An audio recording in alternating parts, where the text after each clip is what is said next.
విజయసాయి రెడ్డి గారి అంశానికి వస్తే డెఫినెట్గా ఆయన జగన్ రెడ్డి గారికి వైఎస్ఆర్ కాంగ్రెస్ పార్టీకి మొదటి నుంచి కూడా ఉన్నప్పుడు విధేయులు. కానీ మాకు తెలిసినది ఎంతవరకు వైఎస్ఆర్ కాంగ్రెస్ పార్టీ వచ్చిన తర్వాత ఆయన జైల్లో పెట్టిన తర్వాత జగన్మోహన్ రెడ్డితో ఉన్న తర్వాత ఒక నమ్మకమైన వ్యక్తిగానే అతన్ని సేల్ కావడం జరిగింది. అదేవిధంగా రాజ్యసభ ఇవ్వడము, ఢిల్లీలో కూడా ఆయన ఉండడము, ఢిల్లీకి జగన్మోహన్ రెడ్డి గారి అఫైర్స్ చూడడం జరిగింది.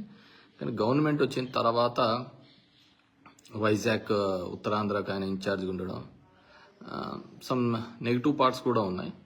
సో వాట్ ఎవర్ మేబీ ఆయన ఇప్పటివరకు ఏం మాట్లాడలేదు దాని గురించి. కానీ డిఫరెంట్గా మాట్లాడుతున్నారు. మన వాళ్ళ అల్లుడు దాని మీద కాకినాడ సెజ్కి సంబంధించినది ఉన్నాయని, ఇంకా కొన్ని ఉన్నాయని. డెఫినెట్గా ఇప్పుడు ఉండేదన్నీ కూడా ఇవే కదా, ఒక ఈడీతోనే సిబిఐ, ఈడీ ఈ వ్యవస్థలే కదా ఎవరినైనా కానీ ఎనీ గవర్నమెంట్ని కూడా బెండ్ చేస్తున్నాయి ముఖ్యమంత్రులు. దాంట్లో విజయసాయి రెడ్డి పెద్ద అతీతుడు కాదని నేను అనుకుంటున్నాను.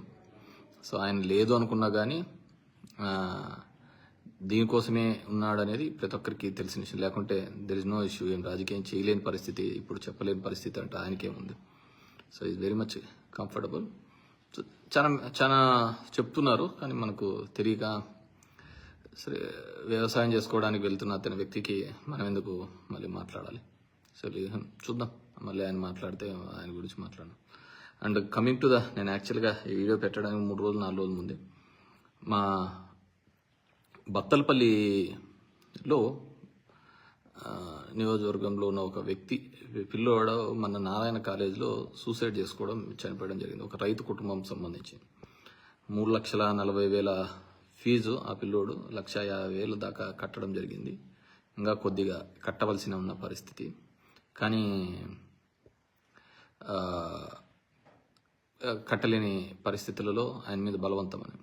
సో ఈ కార్పొరేట్ స్కూల్స్ మీద నేను మొదటి నుంచి వ్యతిరేకమే. ఈ కార్పొరేట్ స్కూల్ పనిచేస్తున్న పద్ధతి కానీ, అది ఏ విధంగా టార్చర్ పెడుతున్నాయి, ఏ విధంగా చేస్తున్నాయి అని చెప్పేసి, ముఖ్యంగా ఈ చైనా కాలేజీలు అంటే చైతన్య నారాయణ, భాష్యం, రవీంద్ర భారతి, నేను ధర్మవరంలో అవి క్లోజ్ చేయించడం జరిగింది. సో దాని మీద కూడా నాకు నిష్ఠూరాలే. బికాస్ మంచి ఫెసిలిటీస్ ఉండాలి. ఇప్పుడు ఆడుకోకుండా, ఇప్పుడు చదువుకోకుండా, ఫిజికల్గా స్ట్రెంత్ కాకుండా ఇంకెప్పుడు చేస్తా అంటారు. ఈ ఫీజు స్ట్రక్చర్ చూస్తే భయపడుతుంది. మేము ఇంజనీరింగ్ వరకు కాని ఫీజు ఇప్పుడు ఒక 1 ఇయర్లో కట్టాల్సిన పరిస్థితి ఇప్పుడున్న ఫీజు స్ట్రక్చర్ ఆ విధంగా ఉంది. కానీ నాకు ఒక డౌట్ ఏంటంటే, మామూలుగా ఇప్పుడు ఎవరైనా కానీ బిల్ గేట్స్ దగ్గరికి పోతే, నువ్వు ఇక్కడ కంప్యూటర్స్ సాఫ్ట్వేర్ కానీ మైక్రోసాఫ్ట్ కానీ ఇక్కడ డెవలప్ చేయాలి ఆంధ్రాలో అంటారు. అట్లాంటిది నారాయణ వాళ్ళ కాలేజెస్లో నెంబర్ 1, 2, 3, 4, 10 వరకు వాళ్ళకే ర్యాంకులు వస్తున్నప్పుడు, ఆయన అతన్ని ఎడ్యుకేషన్ మినిస్టర్గా పెట్టి ఇక్కడున్న గవర్నమెంట్ స్కూల్స్ను కూడా అదే విధంగా డెవలప్ చేయొచ్చు కదా. మామూలుగా ఈజ్ ఎక్స్పర్ట్ కదా ఆయన దాంట్లో, మంచి చదువులు చెప్పించడంలో, మంచి ర్యాంకులు తెప్పించడంలో నారాయణ ఎక్స్పర్ట్ అంటున్నారు. అలాంటప్పుడు అతనికి ఆంధ్రప్రదేశ్లోని విద్యా విధానంలో ఏ విధంగా పెనుమార్పులు తీసుకొని వచ్చి పిల్లలు కూడా అకాడమిక్గా ఆ విధంగా ఇంప్రూవ్ కావాలని చెప్పేసి చేయొచ్చు కదా. ఎందుకంటే చేస్తే గవర్నమెంట్ స్కూల్లో పిల్లలు బాగుపడితే ప్రైవేట్ స్కూల్లోకి పోడు కదా. మా జగన్ రెడ్డికి అప్పుడు తిక్కబట్టి ఇవన్నీ కూడా గవర్నమెంట్ స్కూల్లో అన్ని ప్రైవేట్ దాంట్లో కాంపిటీషన్ అన్ని పెట్టి చేసి ఆ ప్రైవేట్ స్కూల్లో వాళ్ళందరూ మాకు నష్టం వచ్చిందని వాళ్ళు ఏడ్చి మా మీద ఇన్ని తెచ్చుకొని రావడం జరిగింది. వాట్ ఎవర్ మేబీ, అందరికీ కూడా once again happy republic day. What ever maybe, Sai Reddy అంశం కావచ్చు, ఇంకో అంశం కావచ్చు, వైఎస్ఆర్ పార్టీకి వచ్చే పెద్ద నష్టం ఏం లేదు. ఎందుకంటే నేను మొదటి నుంచి చెప్తూనే ఉన్నా, వాళ్ళ ఇంట్లో వాళ్ళే ఇతను వ్యతిరేకించినారు. వాళ్ళ ముందు చూస్తే వీళ్ళు పోయేవాళ్ళు కావచ్చు, ఉండేవాళ్ళు కావచ్చు, ఇట్స్ నాట్ బిగ్ డీల్ అని నేను అనుకుంటున్నా. ఇంట్లో సొంత చెల్లినే ఇతని నాశనాన్ని నిరంతరం కోరుకుంటా ఉంది. అది చంద్రబాబు కన్సర్నర్లో ఉండో లేకుంటే ఇంకో కన్సర్నర్లో నడిపిస్తున్న విషయం మనం చూస్తున్నాం. అలాంటి వాళ్ళ ముందరనే వాళ్ళనే ఎదుర్కొని ఇవన్నీ కాదు అని చెప్పేసి జగన్మోహన్ రెడ్డి ముందుకు వస్తున్నాడు. బేసిక్ ఒకటి మనం అందరం ఆలోచించుకోవాల్సింది ఏంటంటే, జగన్మోహన్ రెడ్డి అనే వ్యక్తి లేకపోతే చంద్రబాబు నాయుడు కావచ్చు, వాళ్ళ కుతంత్రాలకు కావచ్చు, అసలు హద్దే ఉండదు. He's the one. వాళ్ళను అడ్డుకట్ట వేసి ఒక రెసిస్టెన్స్ చూపిస్తున్న వ్యక్తి ఎవరైనా ఉన్నారు అంటే అది జగన్మోహన్ రెడ్డి. మీరు ఆలోచించుకోండి, ఈ ఆంధ్రప్రదేశ్ రాష్ట్రంలో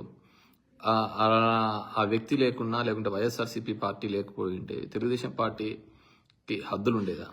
ఒక పార్టీ నిర్మాణం కానీ, ఒక పార్టీ సంస్థాగంగా ఎదగాలంటే ఐడియాలజీ మీద ఎదగాలి. సరే, ఇప్పుడున్న చాలా పార్టీలు అవన్నీ మర్చిపోయినాయిలే అనుకోండి, కమ్యూనిస్ట్ పార్టీలతో సహా మర్చిపోయినాయని నా ఫీలింగ్ అయితే. సో అందుకే మీరు చూసినారంటే ఒక్కరి కోసం దేశంలో ఎక్కడా ఉండదు. ఒక్క మన ఆంధ్రప్రదేశ్ రాష్ట్రంలోనే ఒక్క జగన్మోహన్ రెడ్డిని ఎదుర్కోవడానికి సిపిఐ, సిపిఎం, కమ్యూనిస్టు సోదరులతో పాటు అదేవిధంగా జనసేన, టీడీపీ, బీజేపీ, దేశంలో రాహుల్ గాంధీ, మోడీ కొట్లాడుకుంటున్నా కానీ మన ఆంధ్రప్రదేశ్లో మాత్రం వాళ్ళిద్దరు కలిసినారు. అన్ని పార్టీలు ఒకరు సైడ్ ఏకమైనారు అంటే దట్స్ నథింగ్ బట్ ఇక్కడ అంత బలమైన నాయకుడు ఉన్నాడు, బలమైన నాయకత్వం ఉంది కాబట్టి అంతమంది ఏకమైనారు. డెఫినెట్గా వి విల్ మళ్ళీ గెట్ బ్యాక్ అవుతామని నేను పూర్తిగా నమ్ముతున్నాను, విశ్వసిస్తున్నాను. సరే, ఇంకా పార్టీలు మారేవాళ్ళు లేకుంటే ఉండేవాళ్ళు ఈ ఐడియాలజీ వాళ్ళకు, నా ఐడియాలజీ వైఎస్ఆర్ కాంగ్రెస్తో, వైఎస్ఆర్ కుటుంబంతో కలిసి ఉంది కాబట్టి నేను ఈ విధంగానే సేల్ అవుతున్నాను. కొంతమంది ఆపర్చునిటీస్గా ఇక్కడ పదవులు పొంది అక్కడ పోయిన వాళ్ళు మళ్ళీ మారుతూ ఉండొచ్చు, దానికి మనం ఏం చేసేకేం లేదు. కానీ బట్ ప్రతి ఒక్కరికి ఒక ఐడియాలజీ ఉండాలి. నువ్వు ఒకరి పార్టీని నమ్మినాము అంటే అది జగన్మోహన్ రెడ్డి కాదు, జగన్మోహన్ రెడ్డి యొక్క సిద్ధాంతాలు. అటువైపు నమ్మినామంటే అది చంద్రబాబు యొక్క సిద్ధాంతాలు, లేకుంటే పవన్ కళ్యాణ్ యొక్క సిద్ధాంతాలు. ఇప్పుడు వాళ్ళిద్దరిలో ఎవరికే కానీ చెప్పిన మాట మీద ఒక పూట ఉండేది, ఇంకో పూట ఉండదు. ఈరోజు మాట్లాడే మాట రేపటికి ఉండదు. ఇప్పుడు తిరుపతిలో చూసినాము, తిరుపతిలో ఎంత కావాలంటే దాన్ని అంత బర్స్ట్ పట్టించినారు. తిరుపతి యొక్క మొత్తం దాని యొక్క ఇంపార్టెన్స్ అందరినీ కూడా వీళ్ళు మాట్లాడే పద్ధతిని బట్టి చెడిపోయింది కదా. వాడు లడ్డులో కొవ్వు ఉందంటారు, అనిమల్ కొవ్వు ఉందంటారు, అది ఉంటారు, ఇది ఉంది అంటారు. సో డెఫినెట్గా ఒక మంచి చర్యలు తీసుకోవాలని చెప్పేసి నిన్న కూడా ఎవరో చెప్పారు సిబిఎన్ దావోస్ మీద అని.